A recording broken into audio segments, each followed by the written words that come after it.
This is Nelson Olmsted. Sleep no more.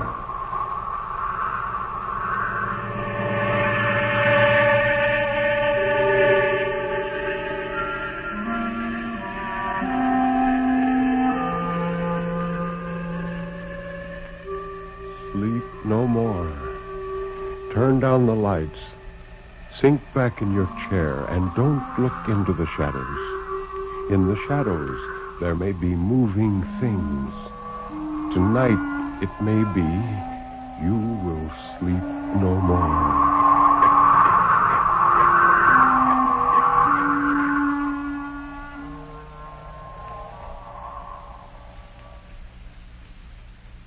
Good evening. This is Ben Grauer introducing tonight's Tale of Terror, told by Nelson Olmsted on the National Broadcasting Company's presentation of Sleep No More. The story of terror can be as simple as a sheeted ghost rattling chains. It can be a complex and hidden world of horror, lurking in such unholy dimensions as only the dead and the moonstruck can glimpse.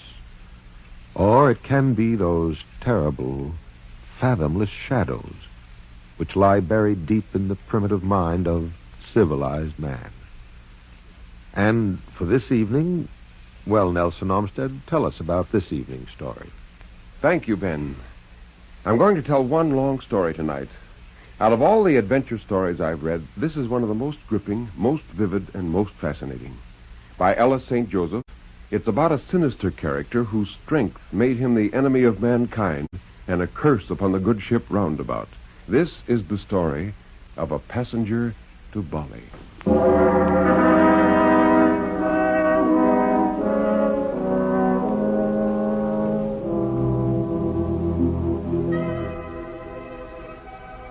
Perhaps the writing of this story will serve to expel from my mind my last lingering glimpse of Walks as I left him. Mind you, I accept no more responsibility for the man's end, if it was an end, than I did for the beginning of our peregrinations together. It all happened before the fall of China to the communists. You see, I accepted Walks as a passenger on the Roundabout, a tramp steamer, which I owned and put to trade in the Southern Pacific. It was a dark, moonless night in Shanghai. A cold fog lay heavily upon the swirling yellow river water. We were already loaded and ready to sail. I was about to mount the bridge when a large figure emerged from the fog and loomed before and above me. If the man's height had not been enough to command attention, for he towered 5 inches above my own 6 feet, his very bulk, encountered at such close quarters, would have obscured the view. He spoke in a booming voice. Have I the honor of addressing Captain Yon English of the Roundabout? I am Captain English. Allow me to introduce myself, Captain English. I am the Reverend Dr. Rob Walks, a Dutch missionary bound for Bali to distribute Bibles and spread the word of God and Jesus Christ, his Son, our Savior. Yes, Dr. Walks? Captain English, I am told your book puts in a Bulelong, Port of Bali. Is that correct? Yes. Here in this folder, you will find a Dutch passport, several papers for identification, mostly clerical, and about 400 in American dollars. Be good enough to examine these. If these papers, the money, and myself meet with your approval, I shall sail with you tonight. Of course, Dr. Walks, this is very irregular, you know. Accepting at the last moment without proper investigation, a stranger. A stranger. A minister of the Lord. Well, the offer was tempting. Funds were low. I accepted.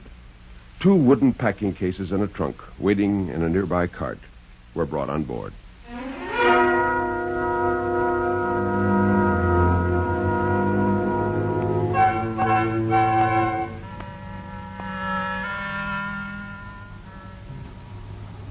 I can still see him as we unobtrusively slipped out of port, standing in the prow of the vessel, facing a cold breeze that blew in from the sea, an ominous figure, blacker than the night, his greatcoat flapping behind him like the wings of a gigantic bat.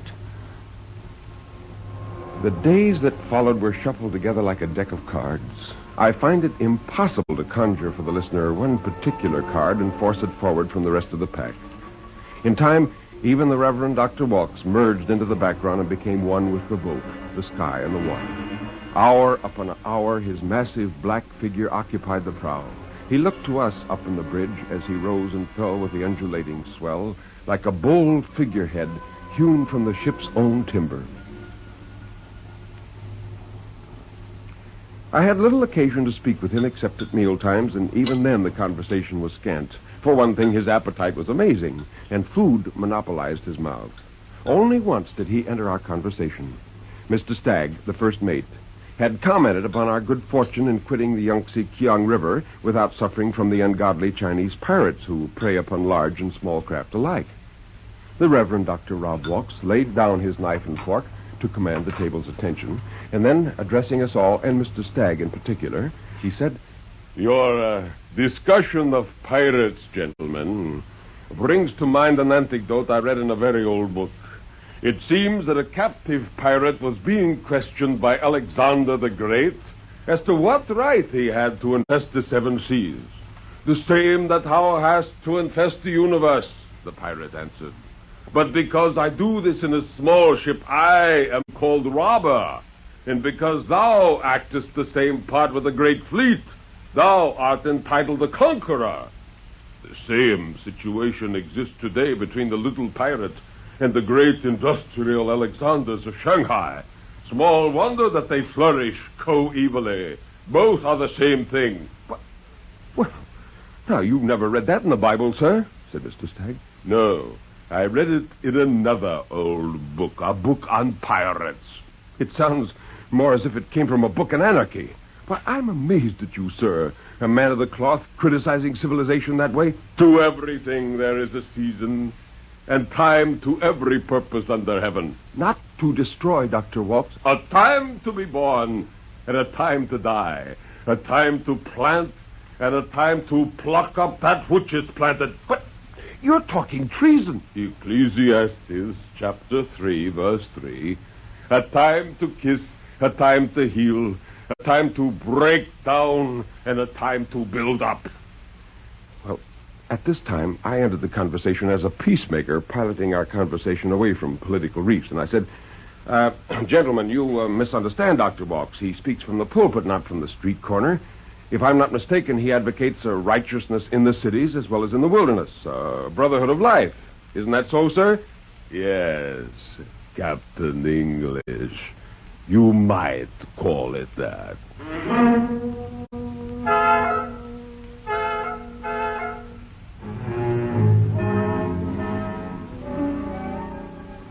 I couldn't help pondering upon the character of our passenger to Bali. His company oppressed me. I began to count the days to Bali. We lay over at the Philippines, and then we stopped at Surabaya, and meanwhile, our piratical missionary consorted with the crew. He got along well with the Kanaka boys. Night after night, his rich laughter mingled with theirs. Often he joined them in native song. I tried to picture him back in England, or for that matter in any other place, Holland included, but couldn't. Peculiarly, he made the ship his home. The night before we arrived at the port of Bali, our missionary mounted the bridge and broke in upon me. Huge drops of perspiration blistered his red face. His blue eyes shone brighter than usual. A blood-warm, airless night, a heavy black suit, and a tight collar band were evidently more than even he could bear. And he roared, "Captain English, I am a man of God." "Are you well, sir?" "Captain English, I would like the inestimable privilege of your help in going ashore." "Dr. Walks, shall I send for water?" "The Balinese, very ungodly, don't want men of God. They worship the Karuga bird, an evil spirit." "Dr. Walks." "I shall free them!" And he fell on his face. As I bent over him, I recognized a familiar odor. The man was drunk.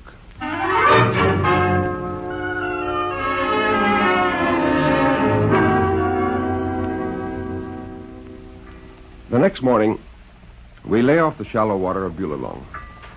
Leaning across the deck's railing, I gazed at the long, low coastline. Interrupted by a tap on my shoulder, I glanced backward into the Dutchman's face. An impersonal smile budded his lips. Captain English, I am a miserable and repentant sinner. The devil has used me for his own ends. If you can find it in your heart to forgive and forget, I am sure we can come to an equitable arrangement.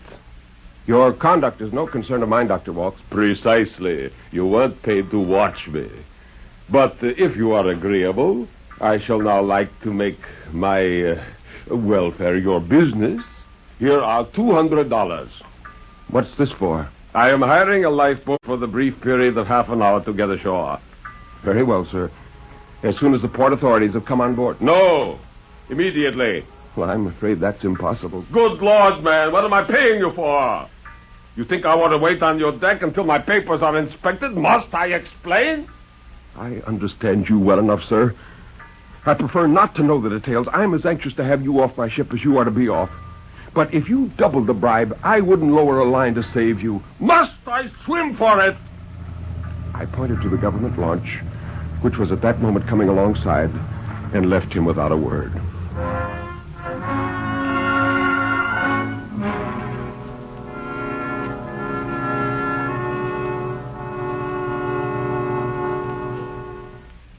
After a cursory examination of the vessel, Herr Van Matzes of the port police entered the cabin. He said, "Captain, you are saying here is the passenger. Now, what is this passenger doing?"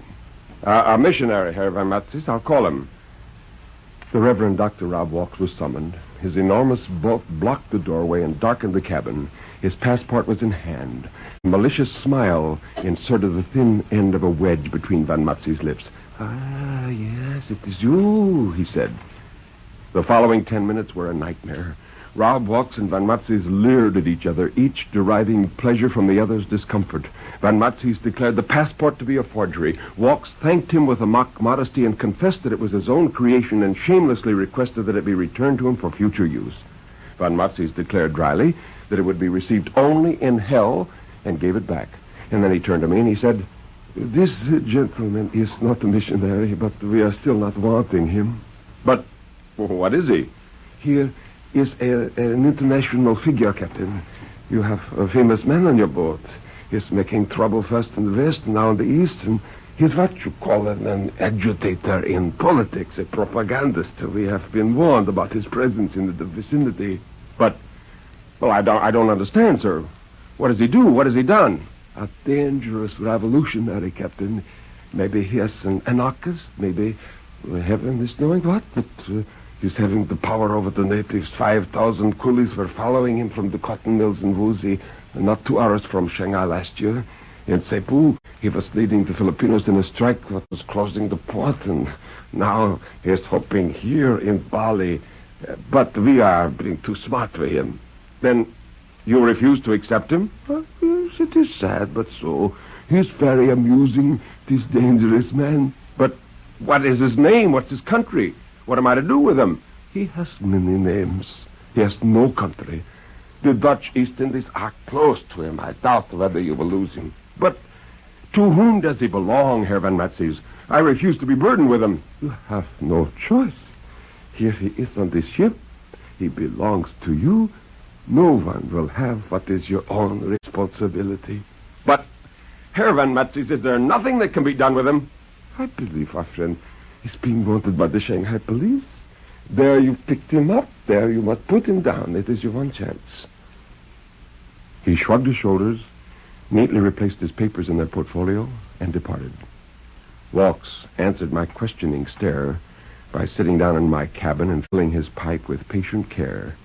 He made himself at home. We left Bali the same day.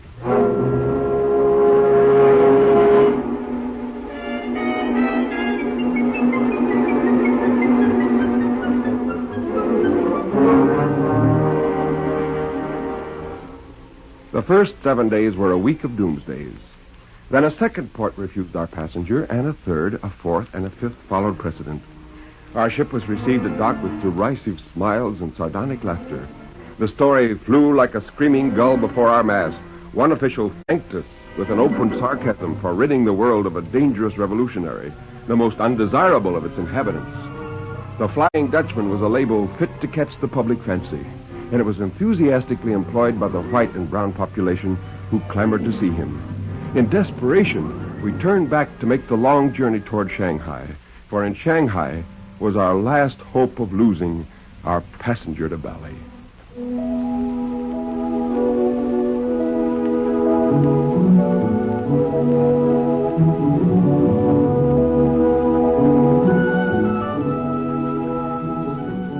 It is impossible to say when or how, but slowly, imperceptibly, our passenger came to take possession of the ship and its crew. The Kanaka boys, with whom he continued to mix exclusively, were the first to fall under his spell. They loved him with an almost female devotion and treated him not as a brown man treats a white one, but as one of them, yet their superior. Also, inevitably, as he filled the officers' minds, he ousted all their other thoughts until he possessed them by their hatred of him. We felt the restrictions of our forced association far more than he. We were his prisoners, not he ours.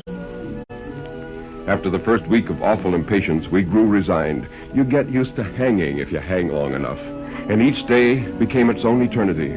This can happen at sea, where the circular horizon moves in with the ship, and no thing stands to mark its passing. However, our spirits buoyed as the boat approached its port, and I think we felt that the very ship would rise 10 feet once relieved of its passengers' weight. Only Rob Walks, patiently treading the deck as if he were 10 miles from nowhere, took no part in our prevalent high spirits. Breaking the silence of weeks, I said with an ill-concealed triumph, Dr. Walks, do you realize that we cast anchor in an hour? Are you packed and ready? No, I am not packed. Then there won't be much time, you know.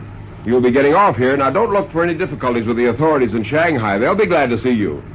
Will they come, do you think? I'm sure of it. 2 hours later, the Shanghai port police had denied Rob Walks permission to enter the country. Apparently advised by radio of his approach, they possessed the particulars of this peculiar case, and though Shanghai wanted him, China did not. Yes, he would be imprisoned if he put foot on land, but he was not to be given the opportunity. This saved the government a complicated legal procedure that might prove embarrassing. In prison or out, the man was undesirable.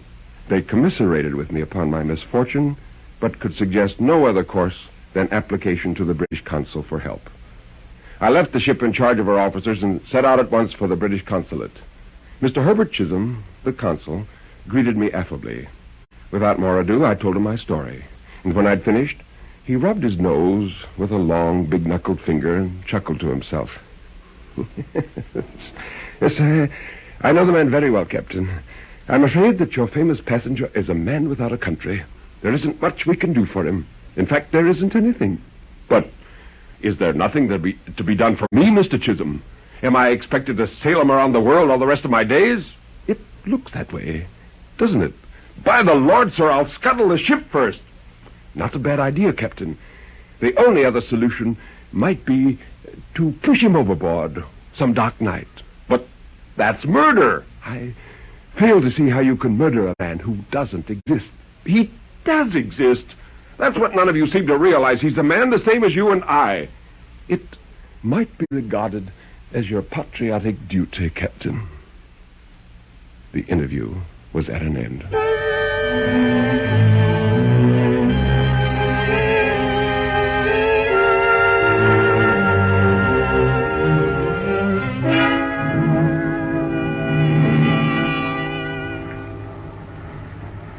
When the roundabout again weighed anchor, a second time bound for Bali, Rob Walks was still on board. Mr. Stagg, Mr. Bailey, and the engineer and myself went about our tasks sullenly and silently, as though this were the ship's last trip. Our prisoner, in his clergyman's suit and flapping greatcoat, occupied the prow, and we never could look ahead of us, but we saw his figure looming before us. Thus we passed with the river out to the sea. That night, the boat began to roll. Crouched amid the brown-skinned boys in the forecastle, Rob Walks crooned with them, accompanied by the steady beat of bear pawns on the drums in the floorboards. Their monotone climbing and falling as it carried, now muffled and now clear, came and went with the wind, It was upsetting that an educated man should join in such mumbo-jumbo. Their song had an ominous note that belonged to the threatening ocean, and I wondered over its meaning. If they were seeking to pacify the elements, they certainly sang in a language the sea could understand. They sounded as hostile and savage as the night itself. The barometer fell. Realizing that we were in for a blow, we headed the boat out to sea. It was near the end of the typhoon season, and we were taking no chances. Once out on the deck, surrounded by darkness and sprayed by a cold, wet wind, I walked to the railing and looked down into the water. When I returned to the cabin, Raoul Walks was there, and I said, "What do you want?" The odor of whiskey met me before he opened his mouth, and he said, Captain English, I want to speak with you. I don't want to talk to you. But I insist. Captain English, I am a very sensitive man. Though you have done your best to conceal a certain animosity, which you perhaps not unnaturally bear toward me, my allergic perceptivity has made me conscious of it. Will you oblige me, sir, by informing me what has occasioned this feeling of conflict and hostility? Yes. You tricked me into accepting you in this boat, knowing very well what would happen. But the animosity began long before you knew me for the consummate villain that I am. Yes. The night I picked you off the wharf, sir, I suffered a physical revulsion the moment I laid eyes on you. I found my reasons later. That night, Mr. Walks, I disliked you without a cause. Thank you. You hold me responsible for the undesired linking of our lives. It is you who are to blame, Captain English. You and the world you stand for. For 2,000 years, the strong have been sacrificed to the weak. And with what result? To imprison the strong, the weak have imprisoned themselves. They have constructed a great cage of government and jurisdiction, and everyone, giants and pygmies alike, have been incarcerated in it. The difference between us is that I break the laws as naturally as you obey them. Raoul Walks grasped my wrist with his left hand, and such was his strength that he flung me down on my knees at his feet. My arm went numb, and he roared, "Coward! You are not strong enough! This ship is mine! I will never leave it!"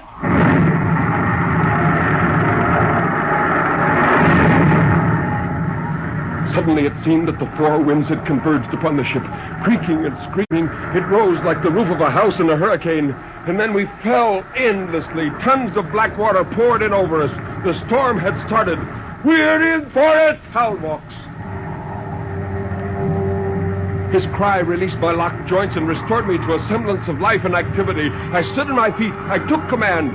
I was away from Walks and everywhere at once. There was a boat at sea laboring through a bursting ocean, and I was captain of it. There are times when only the fear of losing his life is sufficient to save a man from losing his mind. And I battled endlessly, it seemed. In all my years in the sea, this was the worst storm I had been through.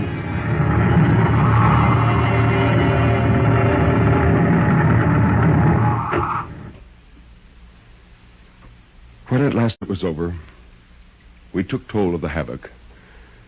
Through heaving, silvery waters and swirling fog, the roundabout drifted aimlessly without rudder. Listing 30 degrees to starboard, the ship was wrecked and mangled beyond recognition, a corpse floating face upward. The roundabout was past control or repair and might sink before she was sighted by another vessel. It was best to abandon ship, and I gave orders for the lifeboats to be lowered. Now, what was I to do with Mr. Walks? Carry him along with us, or desert him on a sinking ship? He was a social leper, depraved beyond redemption, dangerous whether at loose or imprisoned in a penal colony. Duty, dictated by justice, was clear. I went to my cabin for the last time. Oddly, I felt no sorrow in leaving it forever. I took what I needed and prepared to join Mr. Stagg in the lifeboats. The remaining Kanakas, who would come with me, still lingered on deck, gazing about them with a calm aimlessness and a disinterest which not even disaster could direct or organize. As I approached, they stared now at me and then at Walks, their idle curiosity expressive of unconcern and amusement. Mr. Walks? At your service, sir. I have some unpleasant news for you. This boat is yours, and I'm afraid that you will never leave it. Splendid, Captain English. I didn't think you could do it. So the roundabout is mine, is it? Thank you, sir. Thank you. Oh, you're welcome to her, Mr. Walks. I think you'll be safe here for a while. I wish you a very pleasant journey wherever you're going. The same to you, sir. I think that should be all. Goodbye, Mr. Walks. I turned away without offering my hand. And then to the Kanakas I said, into the boat. They didn't move. Well, are you coming, or do you want me to leave you? Yes, that's it. They want you to leave them. Is it true? I asked the boys. And one of them nodded. You fools, I cried. Do you want to drown? They want to stay with me. But I would move heaven and earth. Heaven and earth will stay where they are, sir. And so will I. We pushed off with no other sound than the movement of our oars. Walks followed us around on the deck and finally lifted his hand and waved. We moved apart. And as the loom of the great hull grew shadowy, only a little heavier and darker than the enveloping whiteness of fog, Walk's colossal figure, surrounded by his crouching Kanakas, like a ghostly apparition, appeared to dwarf the vessel. The roundabout rose gradually out of the black and silver water, a demon ship, and heaved to in midair as though awaiting a message. Then the spectral hulk dilated in the fog and faded on the horizon like a sea mist in the morning sun. We could see nothing but our own strange faces dimly in the milky light.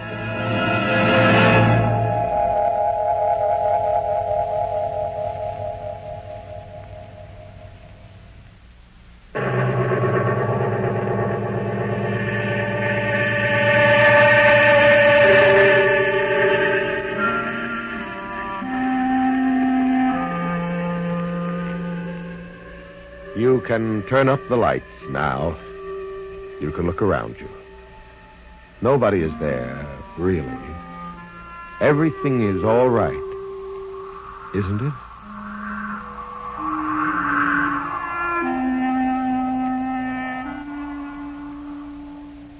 And now Nelson, having bid farewell to the strange ship Roundabout, in Ella St. Joseph's story, A Passenger to Bali, what's on the manifest for next week?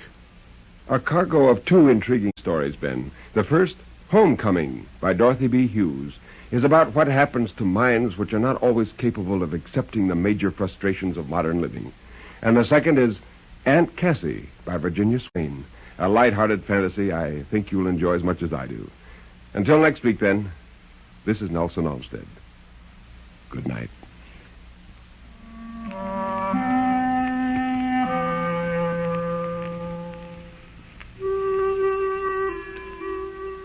You have been listening to Sleep No More, an NBC Radio Network production directed by Daniel Sutter. Mr. Olmsted's albums are recorded exclusively for Vanguard Records. Until next week, when Nelson Olmsted will again be here in person, this is Ben Grauer bidding you good night.